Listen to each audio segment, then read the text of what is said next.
नमस्कार साथियों। तो संधि की सीरीज में आज हम बात करेंगे गुण संधि पर। स्वर संधि में आपको दीर्घ संधि पर बात की जा चुकी है आपसे। गुण संधि पर हम बात करेंगे। तो सबसे पहले गुण संधि की परिभाषा, चूंकि किसी भी संधि को आप अगर व्यवस्थित ढंग से समझते हैं, जानने की जरूरत, तो आपको उसकी परिभाषा पर ध्यान केंद्रित करना होगा। जब आप उसकी परिभाषा अच्छे से समझ जाएंगे तो उसका विच्छेद आप कर लेंगे और उसकी पहचान भी आप कर लेंगे। तो सबसे पहले हम गुण संधि की आपको पहचान बता देते हैं, परिभाषा बता देते हैं। तो इसकी जो पहचान है, इसकी जो परिभाषा है, इसका जो रूल है वो है आ या आ के पश्चात, आ अथवा आ के पश्चात यदि ई चाहे वो लघु हो या दीर्घ हो, उ या उ, इसी प्रकार री या बड़ी री तथा री या बड़ी री। आ के पश्चात ई उ री और री यदि आता है, इनमें से कोई भी, तो उनका क्रमशः परिवर्तन हो जाता है। क्या? ए में ई का ए हो जाता है, उ का ओ हो जाता है, री का अर हो जाता है और री या री का अल हो जाता है।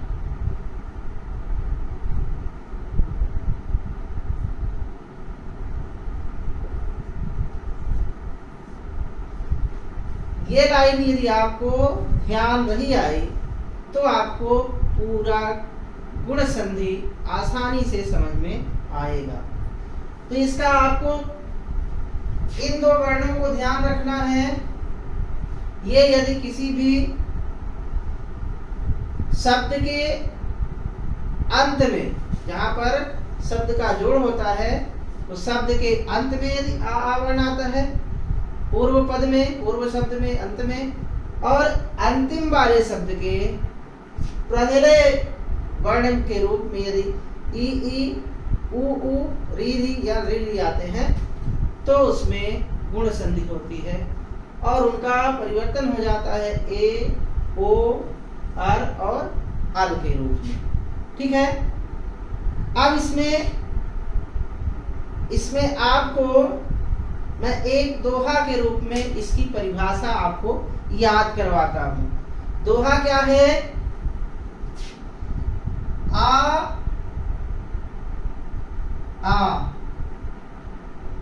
आए अंत में, आए अंत में, फिर ई, अब इसमें छोटी ई बड़ी ई दोनों शामिल है, ई उ री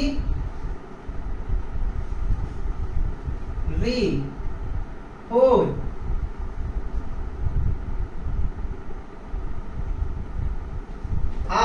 आए अंत में, फिर ई उ री हो, और दोनों का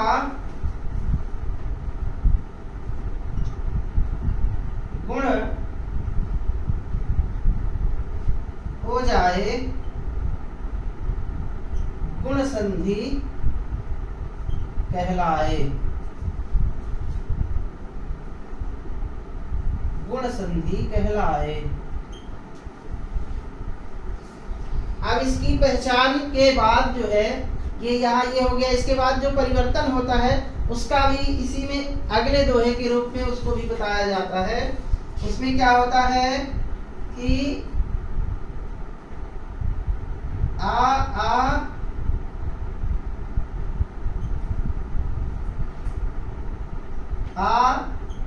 आ ई का ए होत है,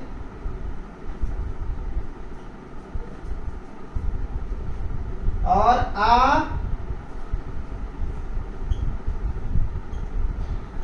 ऊ का ओ होए।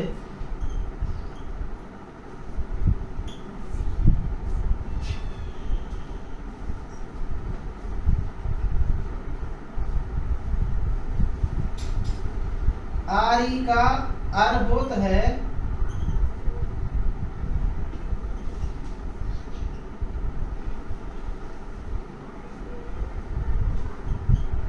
आ री का अल होए।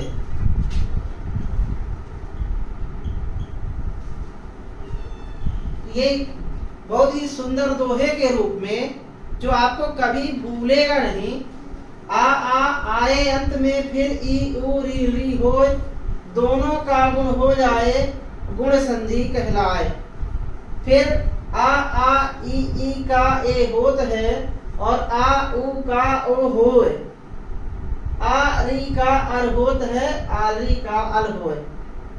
तो एकदम दोहे को आपको कंठस्थ करने में सरलता रहेगी, तो इसके आधार पर आप इसकी पहचान कर लेंगे। अब इसमें 4 मुख्य रूप से ये 2 वर्ण हैं। इन 2 वर्णों के उपरांत इन 4 वर्णों का महत्व है।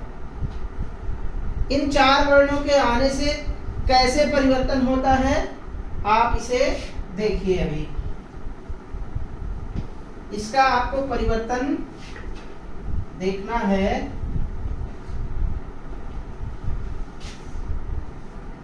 यदि आ और आ के पश्चात ई और ई हो, तो क्रमशः इसमें ए बन जाता है। आ और आ, इसके पश्चात ई और ई हो तो ए हो जाता है। इसका जैसे उदाहरण देखिए आप, रमाधन ईस, इसमें हो गया रमेश। रमाधन ईस तो रमेश, इसमें कहाँ परिवर्तन हो रहा है, ये यहाँ पे आ है और यहाँ पे ई है, इसका परिवर्तन हो जाता है ए में। तो ये संधि यहाँ पे हो रही, यहाँ पे गुण हो रहा है। तो ये परिवर्तन अगर आवर्ण और आवर्ण, छोटा आ और बड़ा आ के पश्चात यदि छोटी ई और बड़ी ई आए तो दोनों मिलकर के ए बन जाते हैं। ये पहला परिवर्तन है यहाँ पे। इसके पश्चात जो दूसरा इसका परिवर्तन है वो छोटा आ और बड़ा आ, इनका मेल यदि छोटा ऊ या बड़ा ऊ में से किसी से होता है तो ये दोनों मिलकर ओ हो जाता है। दोनों मिलकर ओ हो जाता है। जैसे अगर हम कोई उदाहरण देखें इसका, तो हो जाता है महाधन उदय। महाधन उदय, चंद्रधन उदय, ये हो गया महोदय। महाधन उदय तो महोदय हो गया। इसमें ये बड़ा आ और ये ऊ, ये दोनों मिलकर के यहाँ ओ बन जाते हैं। तो इसमें क्या परिवर्तन हुआ, आ और आ में से कोई हो और उसके पश्चात ऊ और ऊ में से कोई हो तो दोनों की संधि होती है तो ओ बन जाता है। ये दूसरा इसका हो गया। इसके पश्चात इसमें जो तीसरा है वो कहता है नियम, यहाँ पर ये पहला हो गया, ये दूसरा हो गया, ये तीसरा, ये पहला, ये दूसरा, ये तीसरा। तीसरा क्या कहता है, यदि आ और आ के पश्चात री अथवा री में से कोई हो तो उनको मिला करके आर हो जाता है। इसमें से कोई हो पहले, और बाद में ये कोई हो, छोटी री या बड़ी री, दोनों मिलकर के आर में परिवर्तित हो जाते हैं। जैसे जैसे महाधन ऋषि, तो ये क्या हो गया, महर्षि, महर्षि हो गया। इसमें आप देखेंगे तो ये बड़ा आ मिला और ये री मिली, दोनों मिलकर के आर हो गए। अब आपको इसको समझने के लिए थोड़ा सा मेहनत करनी पड़ेगी वर्ण विच्छेद के लिए। अगर आपको वर्ण विच्छेद सही तरीके से आता है तो आपको संधि अवश्य आएगी। तो इसके लिए हमने वर्ण विच्छेद पर भी वीडियो बनाई है, तो आपको उस वीडियो को देखना पड़ेगा। तो वर्ण विच्छेद अगर आपको सही तरीके से आएगी तो आप ये संधि जो है अच्छे से कर पाएंगे और समझ पाएंगे। इसका ये तीसरा नियम है।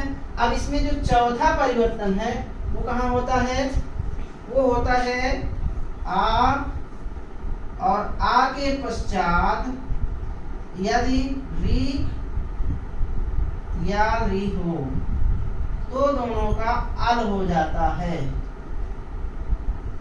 आ और आ के पश्चात री और री हो तो दोनों का अल हो जाता है। परिवर्तन क्या होता है, अल में। जैसे तावधन ऋकारः, तावधन ऋकारः या ऋकार तो तवलकार हो जाता है,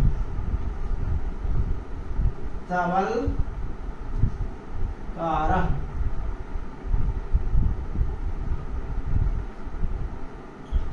तवलकार या तवलकार, ये यहाँ पे क्या है, आ है और यहाँ पे री है, दोनों मिलकर के अल हो गए ये।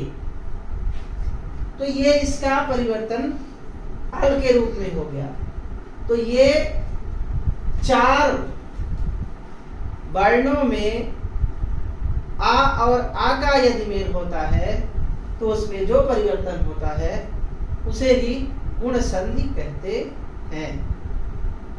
इसमें अब आपको गुण संधि में जो हमने आपको दोहा बताए हैं उन दोहा को अगर आप कंठस्थ कर लेंगे तो आपको गुण संधि कभी नहीं भूलेगी।